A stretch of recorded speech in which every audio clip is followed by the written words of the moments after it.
Hello everyone, welcome to another video. In this one I'm going to be going over the different Fruity delay plugins in FL Studio. So there are three different delay plugins that come with the latest version of FL Studio. We have Fruity Delay 2, and Fruity Delay 3. There's also Fruity Delay Bank, which I'm not going to talk about in this video. But these are like the three default FL Studio delay plugins.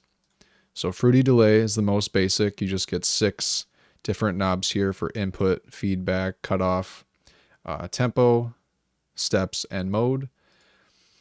And then if we move on to Fruity Delay 2, you get a few more controls here for feedback. So you get normal, invert, ping pong, and a couple extra knobs there. And the one I'm going to be talking about is Fruity Delay 3. This one has the most features, and as you can see, it has the most controls. So I have this delay plugin on my snare right here, and here's what it sounds like just when you first load it up as a default plugin.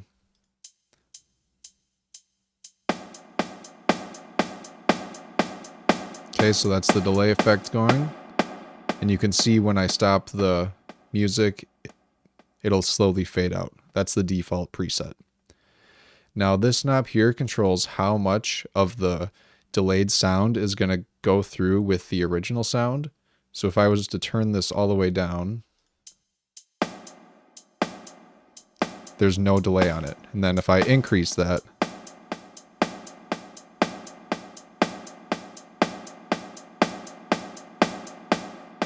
you can hear that delayed sound get louder and louder.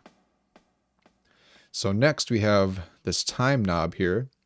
This is going to set how much time there is between each repetition of the delay. So it's pretty nice with Fruity Delay 3. You can sync it to the tempo so that it's lined up with your tempo.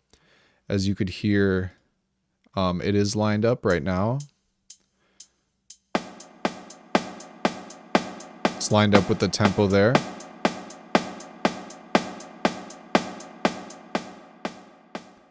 You can also set it to keep this same pitch of the delayed signal, so that'll match up. That is not really important for a snare as much, but if you're doing it on vocals, that might be more important to you.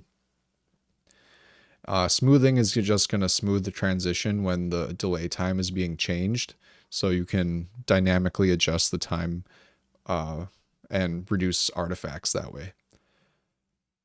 Okay, offset is just going to basically shift the stereo channels, making them out of sync. So you can see up in the upper left-hand corner, I don't know if that's too small or not, but that's 15.6%. It'll show the percentage of the offset. Okay, and then we have delay model. You can do mono, stereo, ping pong, or turn it off, and this will actually disable delay time and a lot of these knobs. Stereo is the default one, and you can cycle through different presets on this. So that was the default one. Then we have bandpass, chorus, default, diffused, mono, ping pong, resonator, saturated, stereoized, tape, and those are all of them. All the different presets, so you can kind of mess around with those too if you like the sound of one. So for example, we could try diffused.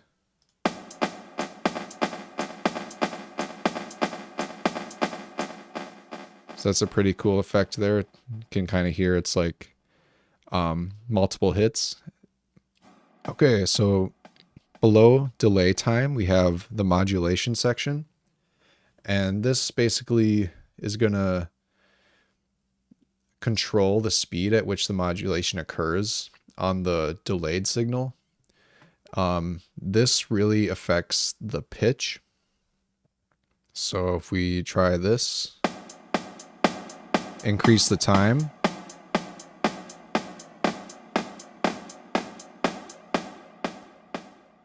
you can see that's really affecting the pitch there, and cut off as well. Go back here. can change your cutoff.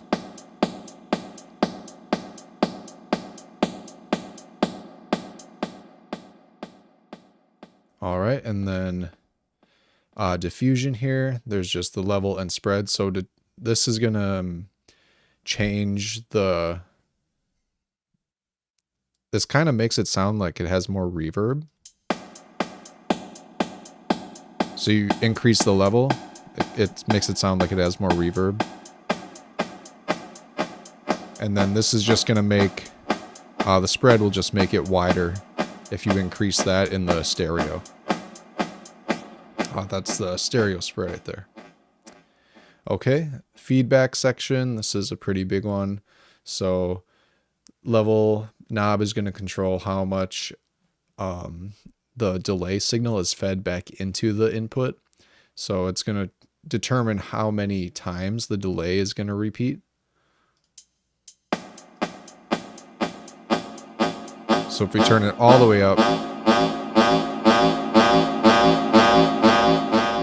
you can hear it gets pretty crazy there if you really crank that up. Cutoff, this is gonna be for the feedback signal. So this is gonna, if you turn this down, that's gonna cut out certain frequencies for the delay.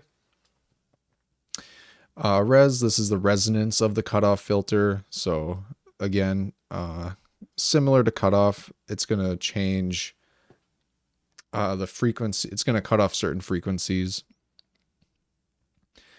And then we have the different feedback here. So low pass, high pass, band pass. Okay, SMP rate is going to change the sample rate of the feedback signal. So this is how you can create like kind of a lo-fi sound, I guess you would call it. I'll wait for it to catch up here.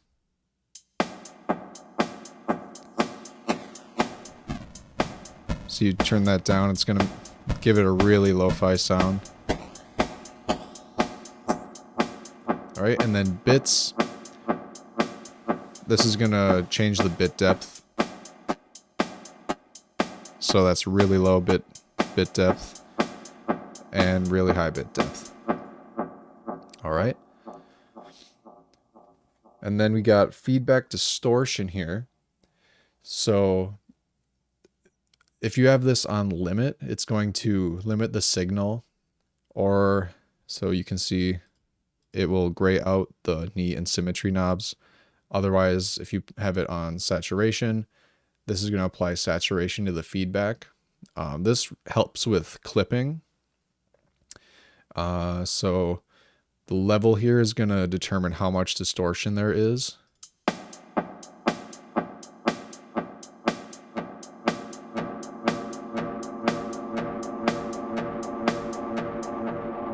That sounds pretty cool. So if you want to have a lot of distortion, you can crank that up. Knee, it is basically adjusting between clean and distorted, the clean and distorted feedback. Let me move this back here.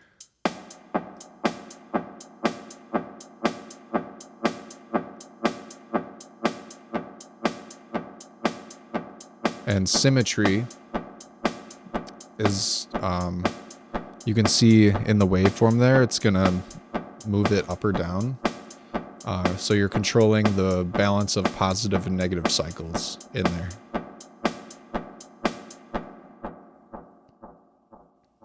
All right, and then we have the output section on the right here. So this wet knob is gonna control the level of the delayed signal that passes through. So if we turn that maybe halfway, you can hear it's less prominent. I'll wait for it to catch back up here. We'll start with it all the way down. So that's completely cut out. And as you increase this, it'll bring it back in. Let's turn that down. And then dry is the original signal. So this is how much you want the original sound to be in there. So if we turn that all the way down, you're just going to get the delayed sound and not the original sound. And then tone, you can adjust that.